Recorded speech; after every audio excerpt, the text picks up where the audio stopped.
हलाखीच्या परिस्थितीत जीवन जगत असताना अनेक संकटांवर मात करून चतुर्थ श्रेणीच्या कर्मचाऱ्यांच्या मुलीने आपल्या वडिलांचे स्वप्न साकार केले। श्री शिवाजी शिक्षण संस्था अमरावती द्वारा संचालित अमरावती जिल्ह्यातील नांदगाव खंडेश्वर येथील नांदगाव हायस्कूलमध्ये शिकणाऱ्या एका मुलीने अमरावती जिल्ह्याचे नाव रोशन केले आहे। त्यामुळे गावकऱ्यांनी तिची खुल्या चारचाकी वाहनातून मिरवणूक काढत वाजत गाजत व फटाक्याच्या आतिषबाजी करत तिचे जोरदार स्वागत केले। नांदगाव सारख्या ग्रामीण भागात गेल्या 21 वर्षापासून स्थापित एकलव्य धनुविद्या क्रीडा अकादमी नांदगाव खंडेश्वर येथे छत्रपती पुरस्कार प्राप्त सदानंद जाधव यांच्या मार्गदर्शनाखाली धनुविद्या या खेळाचे कुमारी साक्षीने प्राथमिक धडे घेतले। तिची जागतिक तिरंदाजी स्पर्धा व आशिया कप स्पर्धेकरिता भारतीय संघात निवड झाली आहे। रोहतक हरियाणा येथे पार पडलेल्या निवड चाचणीत साक्षी हिची मॅड्रिड स्पेन येथे होणाऱ्या जागतिक स्पर्धेकरिता व थायपी येथे होणाऱ्या आशिया कप स्पर्धेकरिता भारतीय संघात तिसऱ्या स्थानावर नियुक्ती झाली।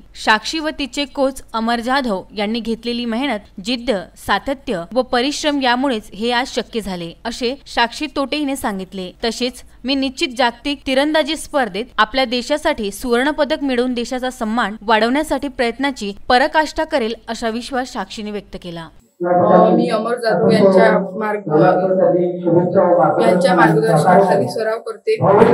तसेच माझे मार्गदर्शक सदानंद जाधव, विलास नागपूर व इतर दादा आणि आता सध्या झालेल्या रोहतक येथे ज्युनियर वर्ल्ड चॅम्पियनशिप मध्ये माझा तिसरा क्रमांक आलेला आहे आणि तिथून परत आल्यानंतर गावकऱ्यांनी माझं स्वागत केलं आहे, माझा मिरवणूक काढली आहे, त्यामुळे माझं मन भरून आलेलं आहे आणि माझा कॉन्फिडन्स सुद्धा वाढवलेला आहे। मी सर्वांचे खूप आभार मानते। एकलव्याचे सर्व खेळाडू यांचे सहकार्य व सर्व नांदगाव खंडेश्वर वासियांचे आशीर्वाद यांचा सुद्धा या यशात खूप मोठा वाटा आहे। काल सायंकाळी साक्षीचे नांदगाव खंडेश्वर येथे आगमन होताच तिचे गावकऱ्यांनी जल्लोषात स्वागत केले, तर एकलव्य धनुविद्या क्रीडा अकादमी तर्फेच तिचा भव्य सत्कार करण्यात आला। एकलव्य धनुविद्या क्रीडा अकादमीच्या 45 विद्यार्थ्यांनी आतापर्यंत आंतरराष्ट्रीय स्तरावर बाजी मारली आहे। साक्षी आमच्यासाठी भूषण आहे, कारण साक्षीनं एक 10 वर्षानंतरचा टप्पा गाठला। आमची पहिली तिरंदाजी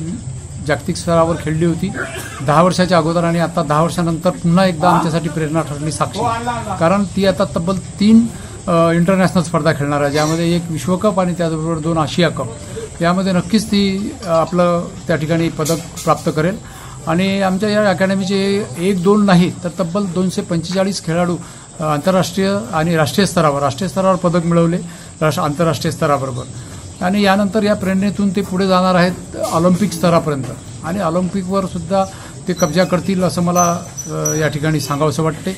निश्चित पुढच्यासाठी आमची साक्षी आमच्या सर्व मुलांना प्रेरणादायी राहील आणि पुढे या ठिकाणचे तिरंदाज पुन्हा एकदा भारताच्या संघामध्ये एक जसं आता आमचं महाराष्ट्रामध्ये जसं वर्चस्व आहे का सर्व संघामध्ये आमचे खेळाडू असतात तसे युनिव्हर्सिटीमध्ये आमचे खेळाडू असतात, एक दिवस भारताच्या संघात नुसतं नांदगावचे खेळाडू दिसतील एवढं मी या ठिकाणी सांगतोय।